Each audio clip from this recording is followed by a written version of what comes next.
नमस्कार। आकाशवाणी जयपुर अजमेर से प्रस्तुत हैं प्रादेशिक समाचार।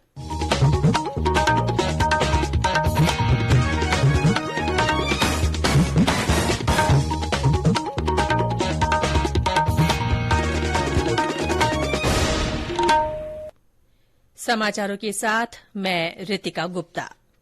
प्रधानमंत्री नरेन्द्र मोदी ने कहा है कि आजादी का अमृत महोत्सव और स्वतंत्रता दिवस के अवसर पर हमने देश की सामूहिक शक्ति के दर्शन किए हैं।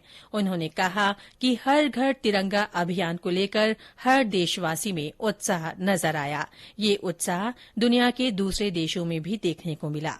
आज आकाशवाणी से मन की बात कार्यक्रम में श्री मोदी ने कहा कि आजादी के आंदोलन में हिस्सा लेने वाले अनसुने नायक और नायिकाओं के प्रयासों से देश के लोगों को परिचित कराने के लिए दूरदर्शन ने स्वराज नामक धारावाहिक शुरू किया है। उन्होंने देशवासियों से अपील की कि वे समय निकालकर इसे जरूर देखें। प्रधानमंत्री ने जल संरक्षण के महत्व को बताते हुए कहा कि अमृत सरोवर का निर्माण एक जन आंदोलन बन गया है। श्री मोदी ने युवा साथियों से इस अभियान में बढ़ चढ़कर हिस्सा लेने का आह्वान किया। श्री मोदी ने कहा कि सितंबर का महीना त्योहारों के साथ पोषण से जुड़े अभियान को भी समर्पित है। उन्होंने देशवासियों से अपील की कि वे पोषण माह में कुपोषण की चुनौतियों से निपटने और सामाजिक जागरूकता से जुड़े अभियानों में अपनी महत्वपूर्ण भूमिका निभाएं। सितंबर का महीना त्योहारों के साथ साथ पोषण से जुड़े बड़े अभियान को भी समर्पित है। कुपोषण के खिलाफ पूरे देश में अनेक क्रिएटिव और डाइवर्स एफर्ट्स किए जा रहे हैं। देश में लाखों आंगनवाड़ी कार्यकर्ताओं को मोबाइल डिवाइस देने से लेकर आंगनवाड़ी सेवाओं की पहुंच को मॉनिटर करने के लिए पोषण ट्रैकर भी लॉन्च किया गया है। कुपोषण की समस्या का निराकरण इन कदमों तक ही सीमित नहीं है। कुपोषण की चुनौतियों से निपटने में सामाजिक जागरूकता से जुड़े प्रयास महत्वपूर्ण भूमिका निभाते हैं। मैं आप सभी से आग्रह करूंगा कि आप आने वाले पोषण माह में कुपोषण या मालन्यूट्रिशन को दूर करने के प्रयासों में हिस्सा जरूर लें। प्रधानमंत्री ने कहा कि संयुक्त राष्ट्र संघ ने वर्ष 2023 को इंटरनेशनल ईयर ऑफ मिलेट्स घोषित किया है। उन्होंने कहा कि भारत विश्व में मोटे अनाज का सबसे बड़ा उत्पादक देश है, इसीलिए इस पहल को सफल बनाने की जिम्मेदारी भी भारतवासियों के कंधे पर ही है। उन्होंने मोटे अनाज के प्रति जागरूकता लाने और इसे जन आंदोलन बनाने के साथ ही किसानों से मोटे अनाज का ज्यादा से ज्यादा उत्पादन करने का आग्रह किया। श्री मोदी ने कहा कि हमारी संस्कृति की तरह ही मोटे अनाज में भी विविधताएं पाई जाती हैं।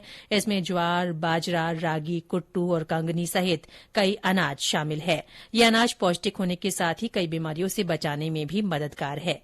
प्रधानमंत्री ने डिजिटल इंडिया अभियान का जिक्र करते हुए कहा कि इस अभियान ने शहरों में मिलने वाली सुविधाएं गांवों तक भी पहुंचा दी है। इस वजह से देश में नए डिजिटल एंटरप्रेन्योर बन रहे हैं। इसी कड़ी में श्री मोदी ने राजस्थान के अजमेर जिले के सेठा सिंह रावत के दर्जी ऑनलाइन ई स्टोर के बारे में भी चर्चा की। सेठा सिंह रावत कोविड के पहले टेलरिंग का काम करते। कोविड आया तो रावत जी ने उस चुनौती को मुश्किल नहीं बल्कि अवसर के रूप में लिया। उन्होंने common service centre e store join किया और ऑनलाइन कामकाज शुरू किया। उन्होंने देखा कि ग्राहक बड़ी संख्या में मास्क का ऑर्डर दे रहे हैं। उन्होंने कुछ महिलाओं को काम पर रखा और मास्क बनवाने लगे। इसके बाद उन्होंने दर्जी ऑनलाइन नाम से अपना ऑनलाइन स्टोर शुरू कर दिया, जिसमें और भी कई तरह से कपड़े वो बनाकर बेचने लगे। आज डिजिटल इंडिया की ताकत से सेठा सिंह जी का काम इतना बढ़ चुका है कि अब उन्हें पूरे देश से ऑर्डर मिलते हैं। सैकड़ों महिलाओं को उन्होंने अपने यहाँ रोजगार दे रखा है। श्री मोदी ने कहा कि कुछ दिन बाद हरतालिका तीज, ओणम, गणेश चतुर्थी, नुआखाई और जैन समाज का संवत्सरी पर्व भी आने वाला है।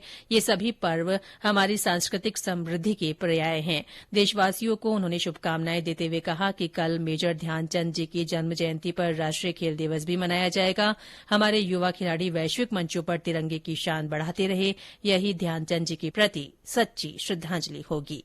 राज्य में कल से राजीव गांधी ग्रामीण ओलंपिक खेल प्रतियोगिता शुरू होगी। इसके लिए लगभग 30 लाख लोगों ने पंजीकरण करवाया है। इनमें करीब 2 लाख टीमें बनी हैं। इन खेलों में सभी आयु वर्ग के लोग हिस्सा ले रहे हैं। अलग अलग स्थानों पर इन खेलों के प्रति जागरूकता रैली निकाली जा रही है। हनुमानगढ़ में इसे लेकर आज एक साइकिल रैली का आयोजन किया गया। इसमें जिला कलेक्टर नथमल डिडेल ने खुद भी हिस्सा लिया।